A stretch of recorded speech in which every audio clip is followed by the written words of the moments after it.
My name is Briana, and I am thrilled to be with you tonight. I'm here to talk to you about bringing research to life.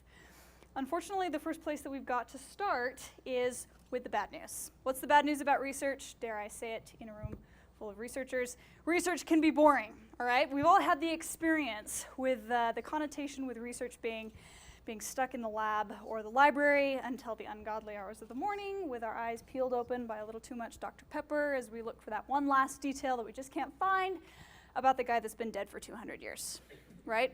Really great experience. So, you know, the problem is that sometimes we look at research as a necessary fixture of academia. It becomes a chore, a project, something that we do simply for the sake of the CV rather than for the sake of actual organic human discovery. So the real question is, how do we transform research from something that is this dry, cardboard obligation that can really put us all to sleep into something that actually brings us alive, that expands our limits of understanding? This is the key. Research is like a pair of shoes. If you spend your entire life wearing a pair of shoes that is too small or too narrow or just awful, then you're going to have a pretty negative association with shoes. No brainer, right? But what happens once you find the pair of shoes that is the perfect fit? Bingo. You have found your glass slipper, and all of a sudden, you gain a great appreciation for how great good shoes can be, right? When you find your glass slipper in the field of research, the thing that sets your brain and your soul on fire, you have found your spark zone. Now, it's called the spark zone not because it's just a single point, you know, that one thing that's interesting. It's because every spark leads to another question and another question and another. Every spark catalyzes a chain of learning and discovery and excitement.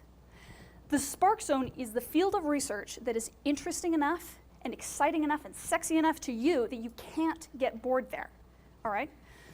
And frankly, like the splash zone at SeaWorld, people recognize that once you have found your spark zone, they need to stand back or they will be drenched with your enthusiasm. That's your sign that you've found your spark zone, okay? This is where the good stuff happens. I'd like to illustrate with the story of me finding my own spark zone, okay?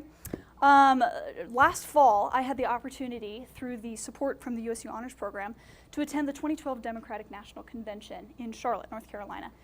And, you know, not only did I have the chance to attend the convention, I had the chance to be a part of the convention hall security team. So mind you, I'm a junior in college at this point in time, and all of a sudden I'm thrown into this opportunity to be alongside the Secret Service for a week during a convention housing the country's top politicians. I was blown away. So I'm working alongside these men and women of the Secret Service, gaining experience and looking at how they are approaching this incredible task of providing security at a national special security event, which is the convention is. And there, my spark of interest caught hold.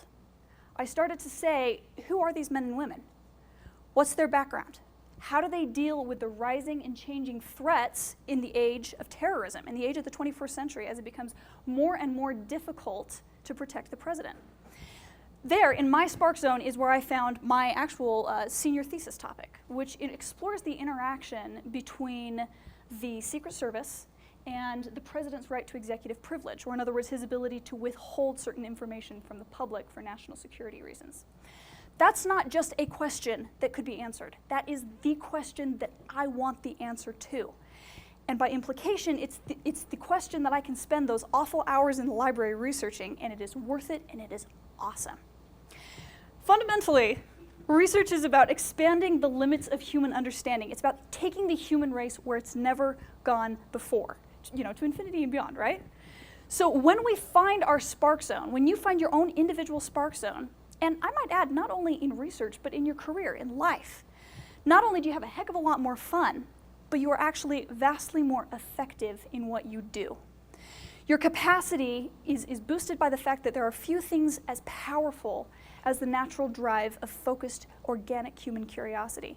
Your story of research and your story of life becomes your own leather-bound storybook of passion and of discovery and exploration. So my question for you is, what is your spark zone? And what are you going to do for the world once you have found it? What limits of human understanding are you going to challenge? I can't wait to see. Thank you.